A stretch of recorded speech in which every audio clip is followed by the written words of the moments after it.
그런데 실크로드는 더 지배 비용이 많이 들어요. 그리고 저기는 이제 유목민하고 관련이 되는 거고. 그래서 그런데도 불구하고 저기는 계속 중국이 안 놓으려고 합니다. 이유는 뭘까요? 돈이 되죠. 돈이 되죠. 중국에 유방 말고도 굉장히 강력한 중국을 위협하는 세력이 있었어요. 왜 북방이 유목민, 충노족입니다. 그때 묵특선우라고 하는 사람이 북방에 나타나서 자꾸 찝쩍거립니다. 한나라를 이렇게. 한나라는 32만 명, 홍노는 40만 명. 누가 봐도 불합니다. 항고주 유방이 결국 깨지거든요. 깨지니까 쪽팔리니까 크게 적어버리는 거예요. 그때 이제 그 과학을 봤죠. 우리 왕조가 어떻게 될까? 그랬더니 호 때문에 망한대. 이게 지금 여기를 얘기하는 거거든요. 자, 지난 시간에 이어서 진시황의 통일 얘기 잠깐 해드리고 그다음에 실크로드 개척되는 이야기 저희 본류로 돌아가서 그 얘기를 좀 더 해드리겠습니다. 지난 시간인데 일주일 동안 칠판을 안 주고 저렇게 그냥 냅뒀네. 잘 보존해놨네. 내가 보존해 놓으라니까. 그래서 여기를 보면 이 호 때문에 망한다라는 그 점괘를 듣고 진시황이 이걸 굉장히 이렇게 축조해서 쌓았다는 거예요. 축조해서 공을 들여서. 그런데 알고 보니까 거기에서 그리고 여기에 이제 모든 군대를 다 집중시켜 놓고 전방이니까 최전방이니까 집중시켜 놓고 거기에 이제 몽염이라고 하는 장군 50만 대군을 거느리고 대단하지. 50만 대군을 거느리고 딱 있고 진시황한테 부소라고 하는 아들이 있어요. 아들이 굉장히 정직하대요. 정직하고 사람이 괜찮대요. 저 아들이 왕이 됐으면 황제가 됐으면 진나라가 상황이 바뀌었을 수도 있어요. 그런데 여기에 그 당시 실권자가 누구냐면 이사라고 하는 사람이 있습니다. 이사 한비자 이런 얘기 들어보셨어요? 이사. 이 같은 선생 문화예요. 누구 제자냐면 순자 제자입니다. 대통령 부인 아니고요. 맹자 순자 할 때 그 성악설 뭐 들어보셨죠? 나중에 이 얘기는 또 해드릴 거예요. 왜냐하면 성선설 성악설 얘기가 정리가 돼야 중국 불교가 이해가 쉬워요. 중국 불교의 논점이 사실은 선진시대 때 저 성론, 성악, 성선 이렇게 그걸 성론이라고 합니다. 인성론 이렇게 얘기하거든요. 거기에서 이제 대부분 나오기 때문에 저 얘기는 한 번 더 할 거예요. 그래서 순자는 예의적인 사람이에요. 그러니까 예를 중시한 사람, 각 잡는 거 좋아하고 이렇게. 그래서 순자는 원래 당대에 떴었던 사람이고. 그래서 그런 얘기 들어보셨을 거예요. 그 교과서에 나오는 얘기입니다. 중학교 교과서인가. 공자는 인, 그 다음에 맹자는 의, 내적인 의 이렇게 의로움. 그 다음에 순자는 예. 그리고 유교의 원래 핵심은 그런 예예요. 그래서 순자가 정통이고 맹자는 이제 조금 별 볼 일 없는 사람입니다. 그래서 저 순자가 참 아이러니한 거를 한 거예요. 자자가 들어가는 게 이게 선생이라는 뜻이거든요. 이런 말 너무 하면 또 딴 데로 삼천포로 새는데 이게 자자가 큰 선생이라는 뜻이거든요. 그래서 성씨를 붙여서 자라고 하면 그 공씨 중에 큰 선생님, 그럼 공자. 맹씨 중에 큰 선생님, 그럼 맹자. 이렇게 나가는 거예요. 근데 자라고 불리는 사람 중에 13놈은 상태가 아니야. 라고 꼽은 게 있어요. 비12자 편. 비12자. 얘네는 자가 아니야. 쉽게 말해서 이게 얘네가 지금 구라야, 구라. 그냥 이름은 떴지만 실제로는 걔네는 쓸모 있는 놈이 아니야. 약장수야. 라고 말한 사람 중에 공자의 손자인 자사가 있고 맹자가 있습니다. 맹자가 있습니다. 저게 이제 인생을 바꾸는 사건이에요. 순자가 세니까 맹자는 저거는 사쿠라야 이래버렸거든. 그러니까 순자가 셀 때는 어떤 일이 벌어지겠어요? 맹자는 골로 가는 거죠. 이렇게 바닥에서 기고 있지, 포복하고 있죠. 여기가 지한갑다 뭐 이러면서 이렇게 가는 거죠. 그런데 맹자가 뜨면 어떤 일이 벌어질 것 같아요? 순자가 가죠. 이제는 시소죠. 시소. 한쪽에 올라가면 한쪽에 가게. 그래서 맹자가 우리가 지금 공자, 맹자 이렇게 생각한다는 얘기는 순자가 같다는 얘기죠. 순자가 같다는 얘기죠. 순자가 예의 같은 거를 잘 차리기 때문에 어떤 형태적인 걸 더 강조하는 거예요. 내용보다는 형식적인 걸 더 강조하는 그런 특징이 있어요, 이 양반이. 우리도 그런 거 있잖아요. 형식적인 게 더 좋으냐, 내용적인 게 더 좋은 거냐. 어때요? 지금 예를 들면 뭐 그런 거잖아요. 명절에 아버지를 참 존경해. 내용적인 거. 참 존경. 그걸로 끝. 너무 존경해, 부모님을. 끝. 그렇게 존경하진 않지만 뭐가 필요할 것 같아. 이렇게 해서 좀 맞춰줘. 어떤 게 좋을까요? 아니 그냥 얘기하는 거예요. 뭐 그냥 농담삼아 하는 얘기예요. 그래서 좀 맞춰주는 거. 그러니까 둘 다 중요하죠. 그 중에서 그러니까는 뭐 10대 0 이렇게 가는 게 아니고 둘 비율 중에서 어떤 것을 좀 더 6대 4, 뭐 7대 3 어디로 둘 거냐. 근데 정치나 이런 행정을 하기 위해서는 형태적인 거를 갖춰야 된다. 이게 순자식. 네, 이게 순자식이에요. 그리고 그게 이제 공부하는 사람, 이 순자 제자가 이사하고 한비자인데, 이 시절에는 진짜 너무 재밌는 사건들이 많아서 뭐 말로 할 수도 없을 정도로 재밌는 사건들이 많아. 같이 동문수학한 사람인데 둘 다 이 사람들은 법으로 갑니다. 법치. 예의를 좀 더 강조하니까 법이 되는 거예요. 그래서 이런 사람들 때문에 진시황이 법가, 법으로다가 나라를 다스리는 이런 형태를 하거든요. 근데 저 이사라고 하는 사람이 한비한테 안 된대. 같이 공부를 해봐. 저를 같이 공부하는 사람을 붕이라고 합니다. 붕우유신 뭐 할 때 이게 같이 공부하는 동문수학한 사람을 붕이라 그래요. 그리고 이게 버두자가 있거든요. 이거는 그냥 개나 거리나 이렇게 뭐 개모임이나 목욕탕 가서 등 밀어주다가 만나고 뭐 이러면 우. 붕은 같이 동문수학하면서 이렇게 닦아가는 사람들. 그래서 같이 이렇게 동문수학을 하다 보니까 한비가 이사가 생각할 때는 쟤가 나보다 낫다는 거예요. 쟤 못 이기겠다 이런데. 근데 한비라고 하는 사람이 단점이 뭐냐면 말더듬이에요. 떠떠떠떠떠떠떠 이러면서 이제 입에 오토바이를 하나 단 거지. 이게 요즘은 말더듬이가 별로 없는데 저희 어렸을 때만 해도 생각보다 많았어요. 이렇게. 그래서 말더듬이가 되는데 이 사람들이 뭐 하는 사람이에요? 일종의 이런 웅변도 해야 되고 이제 외교도 해야 되고 그러는데 말을 더듬은데 지금 생각을 해보세요. 우리같이 이렇게 말로 떠드는 사람이 말을 자꾸 더듬어. 그러면 이게 뭐 어떻게 할 수가 없잖아요. 뭘 할 수가 없잖아요. 글로 쓰는데도 한계가 있잖아요. 그래서 이사는 글로 쓰는 게 별로 없어요.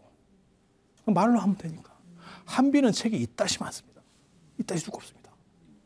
왜? 남하고 얘기하면 나를 좀 고용해 줄 사람하고 얘기하면 저 사람이 임금이고 이런 사람이니까 답답해. 야! 너 인간 고구마냐? 이렇게 뭐 얹힌 것 같아. 막 미치겠네. 이렇게. 그러니까 이게 끝까지 못 듣는 거예요. 사람이. 그래서 한비자는 책을 쓰고. 근데 이사가 딱 보니까 자기보다 나아요. 나아. 그거는 어렸을 때부터 같이 동문수학하니까 인정이 돼. 그래서 이런 상황에서 어떻게 할 것 같아요? 여러분은. 이사가 먼저 진시황한테 이렇게 딱 눈에 띄어가지고 정치를 하고 있었어. 근데 한비라고 하는 사람은 자기가 이게 안 되니까 말이 안 되니까 책으로 써서 이제 찍어서 돌리는 거야. 이게 프로필 이거 하듯이 막 돌려. 그랬더니 진시황이 딱 보다 이거 괜찮다. 얘 좀 오라 그래. 다 그렇게 해서 독대를 하거든요. 이사는 먼저 거기에 진출해 있던 사람이고 한비가 나보다 셀 것 같은데 내 위로 가는 거 아니야? 여러분은 어떻게 할까 이 상황에서? 그냥 친구를 이렇게 추천해서 더 올려줘야 될까? 예? 씹을까? 이게 성격 나오는 거예요. 성격 나오는 거예요. 저거 씹어. 나랑 이미 나는 여기 들어와 있던 사람이니까 사람들 알잖아. 막 이미지 안 좋게 막 씹어놓을까? 저거 어떻게 할까? 근데 진짜 이사도 머리가 굉장히 좋은 사람이에요.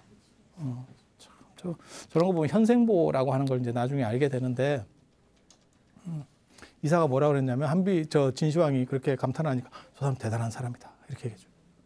대단한 사람이다. 그런데 한비는 한나라, 그 당시에 여기 한나라가 있거든요. 여기 한나라가 있는데 이 한나라에 종실이에요. 그러니까 한나라에 어떻게 보면 왕손, 왕실 사람이야. 왕실 사람. 그러니까 그 사람이 진나라 밑으로 온들, 진나라가 동쪽으로 한나라를 쳐들어가면 한나라 편을 들겠습니까? 진나라 편을 들겠습니까? 이렇게.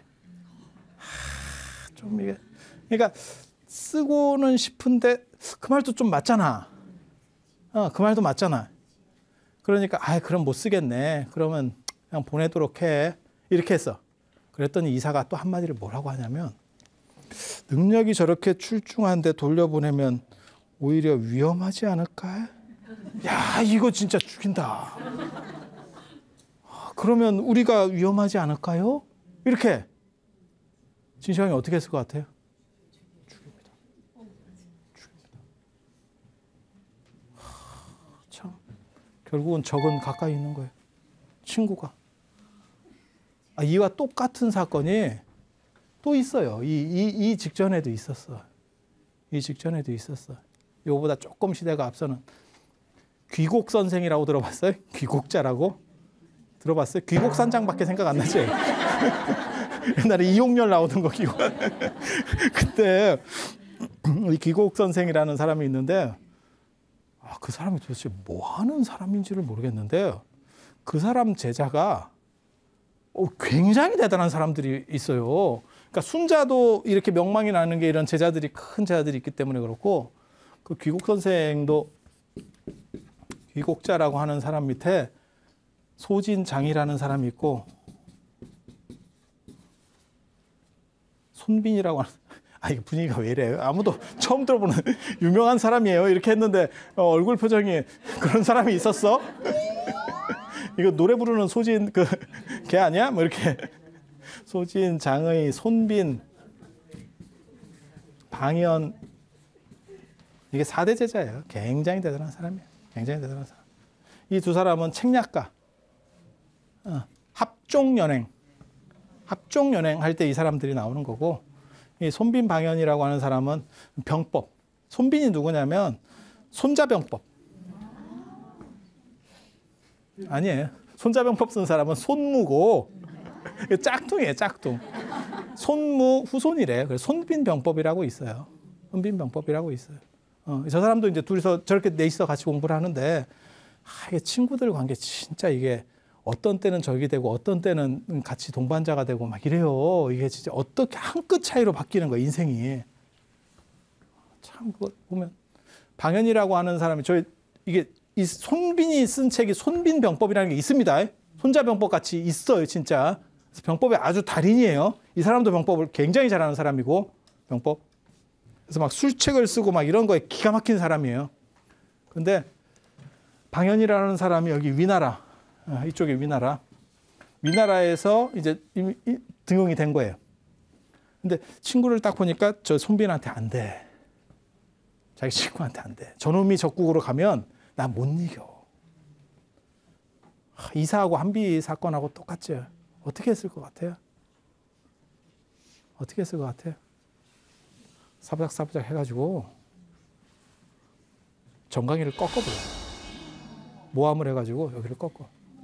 여기가 양쪽이 꺾이니까 사람이 이제 지금은 이렇게 부러져도 붙이면 되잖아요. 근데 예전에는 이게 후유증이 남아서요. 올바로 걸어 다니기가 힘들어요. 이제 휠체어지. 인생 휠체어. 그러면 전략가라도 휠체어 타고 무슨 전략을 해. 그냥 생각을 해도 이게 잘 안 되잖아요. 그러니까 이제 그래도 뭐 친구니까 죽이진 않고 이렇게 해서 그런 형벌을 빈형이라 그래요. 예전에. 이름이. 그래서 손빈이에요. 손빈은 제 나라 쪽에서 이제 나중에 등용이 되고 이제 두 나라가 전쟁을 안 해요. 전쟁을 해요. 그러니까 이 방연이 얘는 장애가 있으니까 결국은 움직이는 데 어렵잖아요. 근데 기가 막힌 행동을 합니다. 손빈하고 딱 붙으니까 손빈이 군대를 퇴각하면서 솥숟가락을 줄여요. 그러니까 예를 들어서 뭐 솥을 1000개를 썼어. 그러니까는 아궁리. 그러니까 예전에는 야전에서 밥을 해 먹으니까 그 아궁리 자국을 가지고 군사수를 시거든. 그러니까 저 방연의 위나라 군대가 쫓아가니까 손빈이 도망을 가면서 소수를 줄여요. 계속. 그 얘기는 뭐냐면 군사가 줄었다 이렇게 보이는 거예요. 그러니까 머리를 쓰는 거지. 점점 줄여. 그래놓고 매복을 딱 하고 나중에 어떻게 하냐면 손빈이 이 사람이 올 정도 거리를 딱 계산을 해가지고 거기 나무에다가 나무 껍질을 벗겼대. 껍질을 벗기면 속이 하얗게 나오죠. 거기다 뭐라고 썼냐면 여기서 방연이 죽는다. 방연 돼졌다. 딱 이랬어. 야, 그리고 빠져요. 그럼 뭐라고 얘기하냐면 사람들을 매복시키고 여기에 분명 횃불이 뜰 것이다. 횃불이 뜨면 쇠뇌를 쏜다. 활을 쏜다. 일제히 활을 쏜다. 방연이 쫓아가다가 나무가 흰 나무가 있는 거야. 거기만. 그리고 이렇게 보니까 뭐 있는 것 같기도 하고 없는 것 같기도 하고 야, 불 켜봐. 굉장히 재밌는 사건이에요. 그러니까 서로 친구끼리 심리를 정확하게 아는 거지. 얘는 분명히 이 정도 위치까지 올 거야. 그리고 여기서 궁금해서 결국은 불을 킬 거야. 이놈은. 불을 켜니까 불 켜면 쏘라겠거든. 그래서 군대가 또 뒤집어지는 사건이 벌어져요. 그래서 이게 굉장히 유명한 사건이. 그때 방연이 죽으면서 뭐라고 했다는지 아세요? 내가 죽는 게 억울한 게 아니고 저놈의 이름을 떨쳐주는 게 억울해. 나 때문에. 제가 뜨는 게 내가 진짜 짜증난다. 이러면서 죽어요. 그 뒤에 이제 원기가 되면 더 재밌는데. 아, 친구 관계가 진짜 뭔가 싶을 정도로. 소진과 장이라는 사람도 친구예요. 다 저게 귀곡선생 제자라니까. 소진이라는 사람이 진짜 멋있는 사람이거든. 나 저런 사람 또 저렇게 인생을 사는 사람이 있나 싶을 정도로 진짜 진귀한 사람이에요. 얘기 한번 들어봐요. 저 소진이라는 사람이 어떻게 살아? 아, 이런 얘기 자꾸 하면 진도에서 좀 안 나가는데 이 진귀한 얘기예요. 소진이 저 규곡 선생 밑에서 공부를 쫙 하는데 머리가 좋은 사람이에요. 그런데 이제 방학해가지고 집으로 왔대. 근데 형네 집이에요. 형네 집. 형네 집. 그런데 형수가 뭐라 그랬냐면 도련님이 책을 보고 있으니까 나락을 쭉 널어놓고 예전에 이렇게 나락을 말렸잖아요. 습도를. 요즘은 공장에 사니까 그런데 예전에는 이렇게 우리 다녀보면 길에도 이렇게 쫙 해서 시골에 이렇게 추수 때 이렇게 말리고 그랬었잖아요. 안 그러면 썩으니까. 다 아시잖아요. 그죠? 그렇게 해서 마당에다가 나락을 딱 널어 말리면서 오늘 비 올 것 같은데 도련님 그 책 보다가 비 오면 나 지금 일을 나가니까 저 나락을 걷어주세요. 이렇게 한 거야. 그런데 이놈이 공부를 얼마나 열심히 하냐면 비가 왔는데 몰라요. 그래서 형수가 와보니까 나락이 끝났네. 그러면 이 사람 이거 어디 갔어? 이래갖고 와보니까 책 보고 있는데 비가 온지도 모른다는 거야, 이 사람이. 자기 자식 같으면 장하다 갈 수도 있지. 시동생이잖아, 시동생. 그리고 이게 한 방에 먹을 게 싹 쓸린 거잖아요. 얼마나 억장이 무너지겠어요. 그러니까 뭐 이런 놈이 있나 이제 이렇게 된 거죠. 그래서 또 자기 남편을, 그러니까 형이지, 소진 형을 사부작사부작 해가지고 아, 그 형 나 그런 형 진짜 너무 무서워. 동생이 좀 그랬다고 하더라도 형이 좀 그래야 될 거 아니오. 근데 그 형수도 너무 잔인해요. 뭐라고 하냐면 저 시동생은 쓸모가 없으니까 밥을 주지 맙시다. 그래가지고 이불을 뒤집어 쓰고 형하고 형수만 밥을 먹어. 그래갖고 소진이 나중에 밥 때 안 됐어요? 밥을 이렇게 먹어야 될 건데 그러면 우리 밥 다 먹었는데? 이런 식으로 나오는 거야. 그러니까 백수에다가 형네 집에 얹혀 사는데 그런 걸 들으니까 이제 억장이 무너지죠. 얼마나 그렇게 해서 슬프겠어. 그래서 소진이 뭐라고 얘기하냐면 내가 이런 공부를 계속했으면 대성했을 건데 지금 이 상황이 이렇지 않으니까 내가 특이한 술법을 배우겠다. 그게 뭔지 아세요? 독심술이에요. 술법을 배웁니다. 사람의 마음을 읽어. 그런데 그때 어떤 일이 벌어지고 있었냐면 진나라가 확 팽창을 하고 있어요. 그러니까 소진이 여기 6나라가 있거든요. 초나라, 제나라, 한나라, 위나라, 조나라, 연나라. 이게 6국이에요. 전체는 7나라고. 근데 진나라가 워낙 세니까 이 나라들이 이래 갖고는 안 되겠는데 이래 가지고 연합을 합니다. 유럽 연합 맺듯이 이렇게.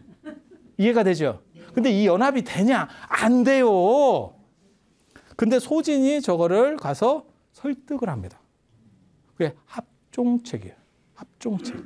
연합을 경고하게 하는. 그래서 소진이 어떻게 되냐면 사람이 독심술수니까 이 왕이 무슨 생각을 가지는지를 아는 거야. 그래서 6국의 재상이 돼요. 6나라의 동시재상, 유엔 사무총장 같은 걸 하는 거야. 여기서 소진이 형네 집에 갑니다. 형네 집에 갑니다. 그랬더니 형수가 도련님 오셨냐고. 이 도련님이 그 도련님이 아니잖아. 지금 도련님하고 그때는 이 밥충 같은 도련님이었고 지금은 6국의 재상이야. 한 나라의 재상도 대단한 건데 왕은 어차피 필요되는 거니까 못 올라가잖아요. 일반인이 올라갈 수가 없잖아요. 그거는. 그러니까 6국의 동시 재상이니까 왕만큼이나 힘을 쓸 수 있잖아요. 그렇게 해서 참 문제가 벌어지죠. 그때 여러분이 다 아시는 얘기입니다. 이게. 그때 이제 형수가 막 이렇게 해서 상을 크게 차려주니까 당신이 밥 달라고 할 때는 이불 속에 들어가서 먹고 너무 생각해도 너무 추접어. 보복치고는 너무 좀 그런 거예요.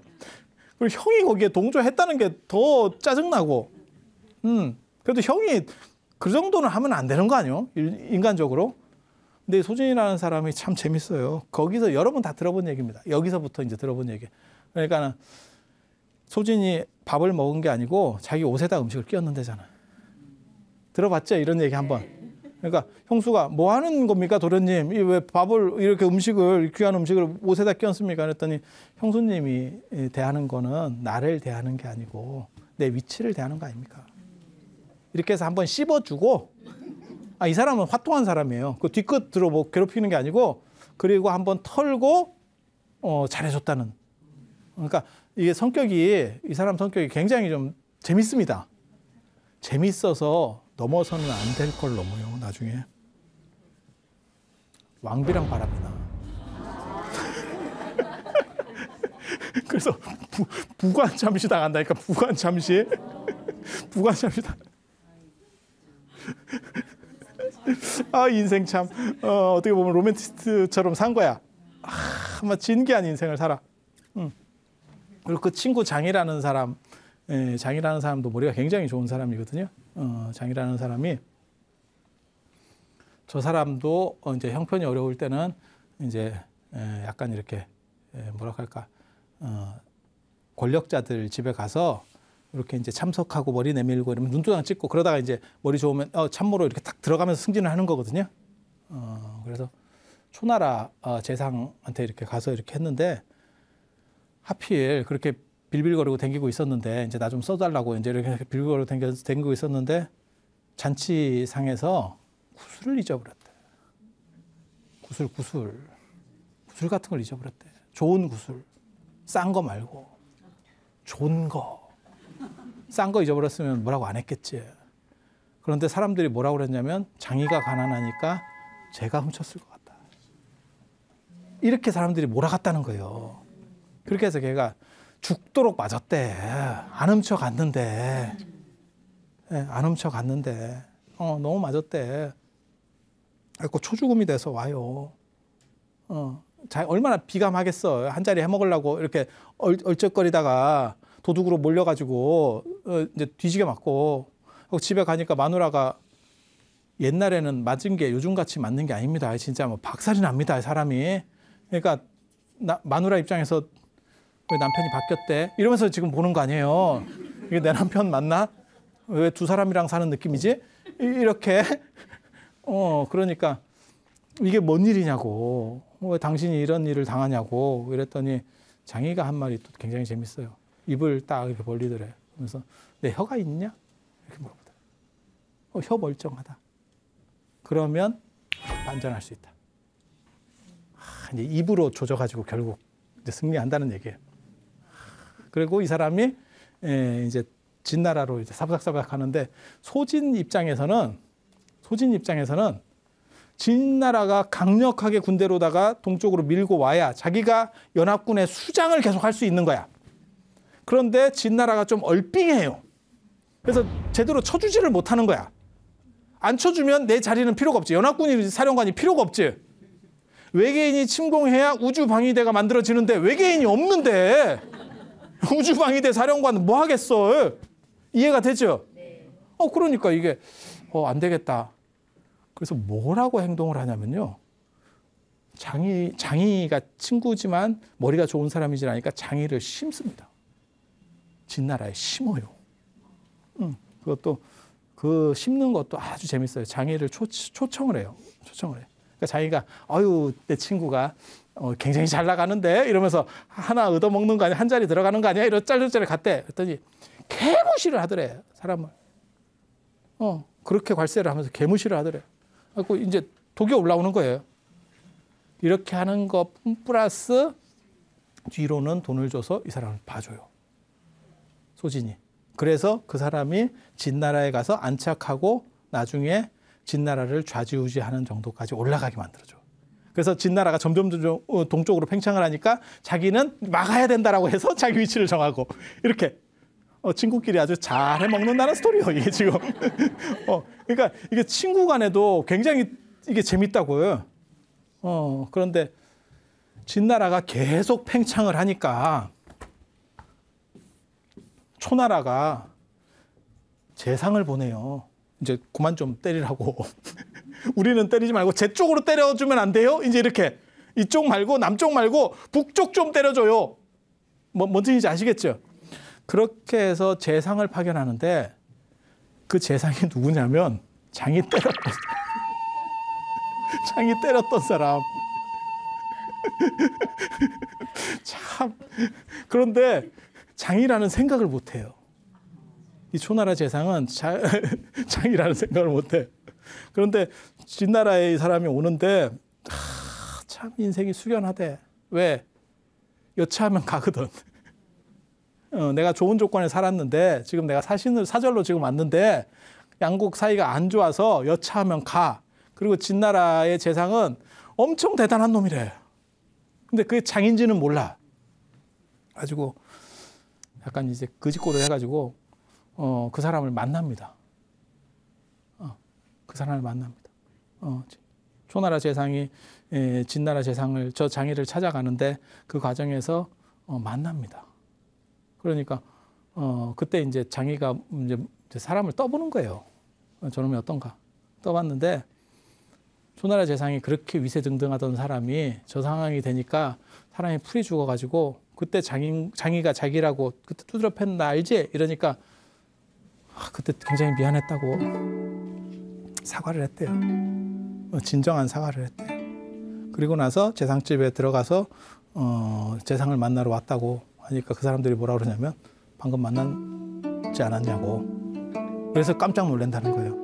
그리고 장이를 진짜 이제 또다시 장인 줄 알고 만나게 된 거예요. 그때 뭐라고 자기가 얘기하냐면 저는 멋있는 사람들이에요. 제가 보기에는 소진 장이가 손빈, 방연 이런 사람보다 훨씬 멋있어요. 내가 너를 원래는 조지려고 했다. 내가 어렸을 때 그때 억울하게 맞은 게 너무너무 자존심이 상하고 그래서 내가 너를 죽이려고 했는데 너를 한번 만나보니까 너가 그렇게 진심 어린 사과를 해서 내 마음이 놓여졌다. 그래서 너를 죽이진 않겠다. 하지만 공격을 그칠 수는 없다. 너는 돌아가서 막아라. 이렇게. 나름 멋있지 않아요? 적은 적이고 뭐 이렇게 하는 거예요. 공사를 딱 구분하면서 이런 멋있는 사람들이 있어요. 그래서 이 귀국 선생 문화들이 굉장히 대단한 사람들이고 한비자주의고 이사가 다시 이쪽으로 와서 이사가 이제 재상으로서 이 진나라를 전체를 틀을 만드는 사람이 이사거든요.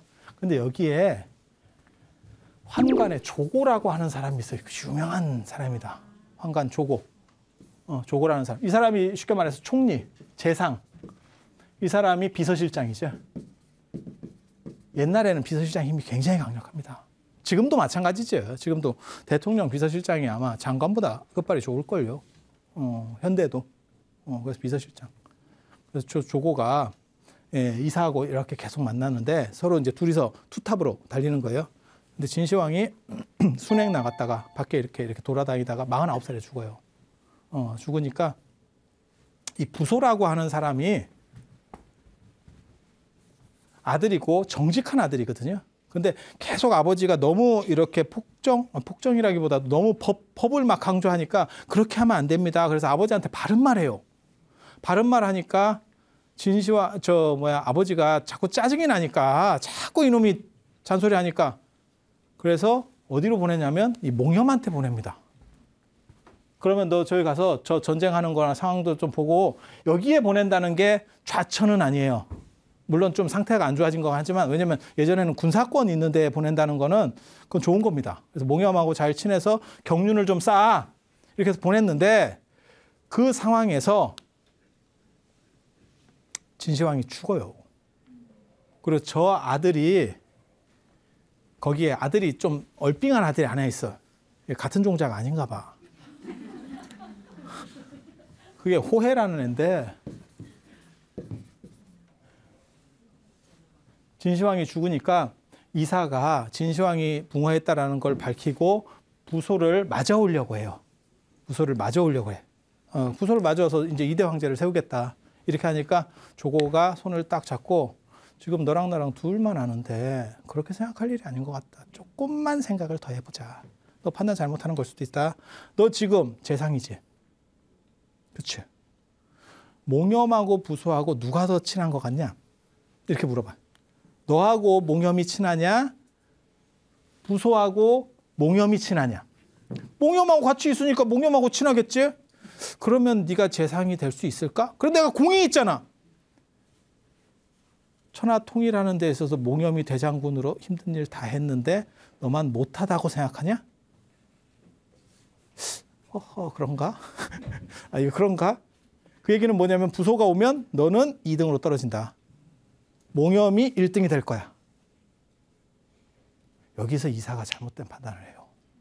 그래서 죽음을 내세우지 않고 어떻게 하는 거냐면 그럼 어떻게 했으면 좋겠냐. 저 조고가 진짜 희한한 사람이거든.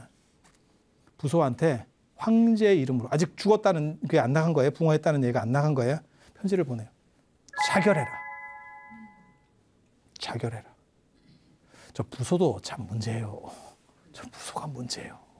너무 애가 착하고 강직해. 아버지가 자결해라 이렇게 편지가 왔어. 도장이 찍혀서 이제 황제가 돌아가셨으니까. 그때 몽염이 뭐라고 그랬냐면 이게 진짜인지 아닌지 모르겠으니까 어디 국본을 바꾸려고 함부로 이러느냐. 이건 쉬운 일이 아니니까 확인을 해보자. 이렇게 해서 말려요. 자살하려고 하니까. 자결하라 하니까 진짜 죽으려고 들어. 그러니까 그건 안 되겠다. 그렇게 했는데도 불구하고 부소가 아버지의 뜻을 반하는 건 자식의 도리가 아니다. 죽어. 죽어. 죽으니까 저기는 대권 주자가 없어진 거잖아요. 그러니까 몽염 혼자서는 할 수가 없지요. 뭘. 그러니까 긴가민가 하는 상황에서 결국 둘째 아들 호해가 황제가 돼요. 호해가 황제가 돼요. 그리고 얘가 워낙 정치를 못합니다. 그리고 나중에 이제 조고판이 되고 이사도 나중에 팽당해서 어떻게 보면 한비자 자기 친구 죽인 과보지예요. 그게 그 유명한 지로기마 사건이에요. 조고하고 호해가 조고가 국정을 장악하고 있을 때 이제 그런 얘기를 했대잖아요. 신하들이 쫙 있는데 앞에 사슴을 한 마리 풀어놨대. 그래서 저 말 봐라. 사슴이 있는데 말 봐라. 이러니까 아마 다 들어보신 얘기일 거예요. 그러니까 눈치를 딱 봐가지고 조고 편에 드는 사람은 말입니다. 이렇게 얘기하고 황제가 뭐라 그러냐면 에이 저게 야 저거 사슴이지 무슨 말이야. 이렇게 하니까 사슴이라고 바른 말을 한 사람의 누군가 황제 편이 누군가를 계산해서 싹 죽인다는 거예요. 그래서 나중에는 어떤 일이 벌어지냐면 사슴을 풀어놓고 말이라고 해도 모든 사람이 말이라고 한대. 그리고 황제가 야 저거 사슴 아니야? 그러면 옆에 신하들이 잘못 보셨습니다. 이렇게 한다는 거예요. 이게 쥐로기마 사건이에요. 그래서 황제 눈을 다 가려지는 거고 그리고 얘가 좀 얼핑해요. 그렇게 해서 이제 나중에 이사도 죽고 이사는 만나지를 못해요. 비서실에서 날짜를 안 잡아줘. 그래서 뭘 할지를 못해요. 그래서 진승과 오광이라고 하는 사람에 의해서 난에 의해서 결국 진나라가 무너지는 그런 사건이 벌어져요. 그런데 뭐가 있냐면 재밌는 게 이 호해가 이 호해예요. 그래서 호 때문에 망한다가 이 오랑캐가 아니고 이 흉노족이 아니고 이 호라는 거예요. 이 호. 참 아이러니하지. 그래서 이제 함양이라고 하는 진나라의 수도가 함락되니까 함락될 때 호해가 자영이라고 양위를 해요. 이렇게 어떻게 보면 조고가 호해를 죽이고 자영에게 황제권을 넘겨버린다고 또 이렇게. 그래서 좀 새롭게 뭘 해보겠다 이런 생각을 하는데 결국 뭐 그러다가 바로 끝났어요. 이제 군대 들어오면서 진나라가 끝나는 15년 만에 끝나는 그런 재밌는 사건이 있죠. 그래서 이 시대에 이거 말고도 진짜 신기한 얘기들 많아요. 중국에서 3번 정치가 잘하는 때가 있어요. 그게 한나라 때 문경지치라고, 문제하고 경제, 문경지치. 그 다음에 당나라 태종 때 정관지치. 그 다음에 청나라 때 강건성세, 강희제 권륭제. 그래서 문제경제, 한나라 때 문제경제, 당나라 때 당태종 이세민, 그 다음에 청나라 때 강희제 권륭제. 강희, 옹정, 권륭이에요. 정확하게 말하면. 근데 옹정은 조금 이렇게 찌리하니까 강건성세 이렇게. 문경지치가 펼쳐지기 시작합니다. 이때는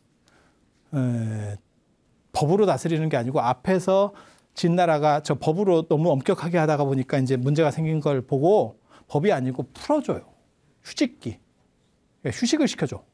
그래서 정치에서 국가가 크게 관여를 안 합니다. 그걸 황노화계 시대라고 합니다. 황제하고 노자. 그러니까 약간 자연적으로 약간 방임식으로 놔두는 거예요. 그리고 세금을 계속 깎아줍니다. 되게 재밌습니다. 국가가 세금을 계속 깎아줍니다. 그런데도 돈이 넘친대. 어떻게 가능할까? 야, 그 진기하다 진짜. 어떻게 저런 세금 정책을 만들어냈을까 싶을 그런 방식을 써요. 어떻게 보면 미국이 지금 그 문제 경제 때 정책을 쓰는 것 같아요. 징벌적 제도라고 있거든요. 징벌적 제도. 그러니까 국민들한테 얼마씩 더 걷는 게 아니야. 야, 100원씩 다 더 내. 이런 식이 아니고 그냥 일반인한테는 안 받아. 그리고 누구한테 받냐면 돈 되게 많은 사람. 그걸 털어. 어떻게 터냐면 힘으로 터는 게 아니고 그 사람이 법을 위반을 해요. 그러면 보석을 해주는 거예요. 그러니까 지금 우리식으로 말하면 대기업인데 뭐 잘못했어. 그럼 보석으로 그냥 다 풀어줘요. 깜빵에는 안 가. 근데 보석금을 쥐약스럽게 매요. 1조. 보석금 1조. 1조 낼래? 들어가서 살래? 이해가 되죠? 그런 식으로다가 이렇게 털어내니까 국민들한테는 세금을 깎아줘도 된대요. 덩어리 돈이 너무 들어오니까. 물론 그러면 무슨 일이 벌어지냐면 위에 사람들은 깜빵에 가는 사람이 없어요. 단점은 그거야. 왜? 보석으로 다 때려주니까. 다 풀어주는 거예요. 돈만 많이 내면 뭐든지 풀어줘. 그게 이제 문제 경제 때. 그래서 세금을 깎아줘도 나라의 돈이 쫙 올라온대요. 그 돈이 올라오니까 이제 그런 거 있거든. 집안에도 언제나 있습니다. 집안마다 모든 집에는 그런 전설적인 이야기가 있어. 우리 집이 굉장히 잘 살았는데 무슨 할아버지가 뭘 하다가 한 방에 갔다더라. 뭐 그런 거 있어요. 집집마다 다 있어. 그렇게 한 명 털어먹는 사람이 나옵니다. 그게 7대 왕제 무제입니다. 무제. 한무제. 한무제는 동서남북을 다 패고 댕겨요. 이 무자가 들어가면 원래 그런 거예요. 문자 들어가면 공부하는 거고, 세자, 세종, 뭐 세조 이러면 이게 정치적으로 잘하는 사람들, 문자가 공부하는 사람, 문자가 제일 좋은 거예요. 뭐 문종 뭐 이런 식으로. 그리고 저 무자 들어가면 조팬다. 백제 무왕 하면 조팬다. 한무제 세 보이잖아요. 딱 조팬다. 근데 이 사람은 조패는데 그냥 한 군데만 패는 게 아니고 동서남북을 다 패요. 아니 진짜. 그냥 막 이게 원래 전쟁이라는 거는 한 군데서 해야지 여러 군데서 하면 안 됩니다. 그 뒷감당을 못 합니다. 전선을 너무 여러 군데 벌리면 안 돼.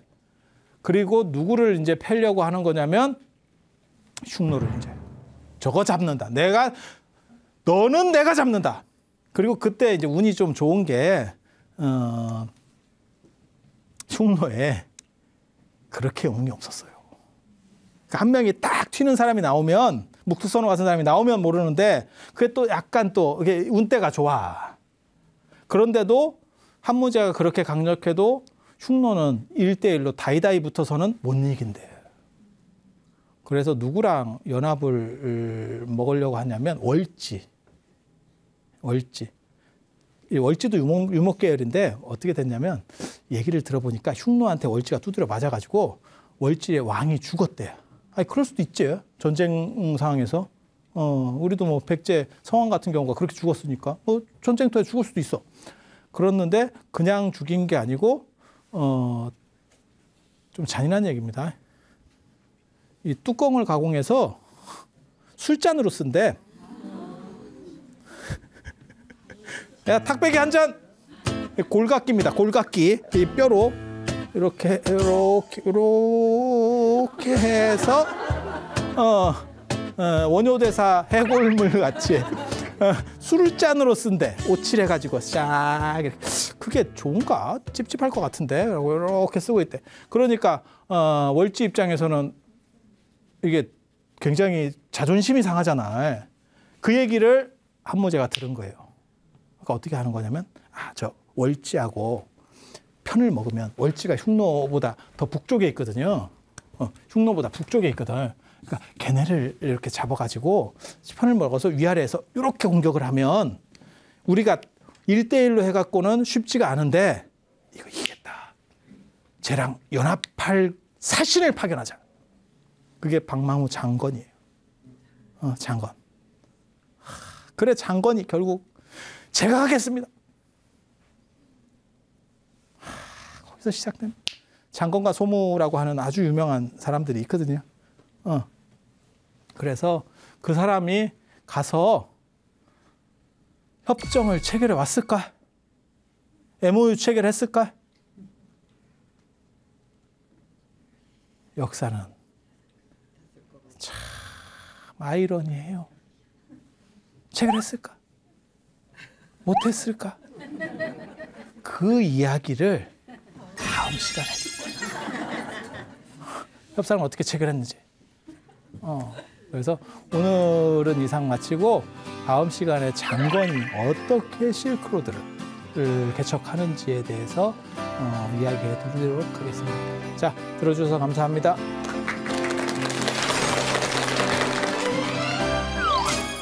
야, 가자! 이렇게 해서 쭉 가면 되는데 이쪽은 연락에 따라가야 되고 따라가면 따라갈수록 거리가 본국으로부터 멀어지면 수송이 힘들어지는 거예요. 그러니까 쫓아가다가 아유 도저히 못 가겠다. 이렇게 해서 뒤돌아서 가면 뒤통수 때려. 내려와서. 도대체 어떻게 갔길래 13년. 아니 아무리 걸어가도 야 13년 좀 너무한 거 아니냐. 이거 도대체 어디를 간 거야. 얘 도대체 어디 간 거야. 제2의 고향이라니 하면서 살아야 되는 거 아니요? 근데 이 사람이 무슨 생각을 하냐면 10년 동안 나는 월지로 가야 된다. 월지랑 협약을 해야 된다. 이게 내 사명이다. 이렇게 생각을 한 거예요.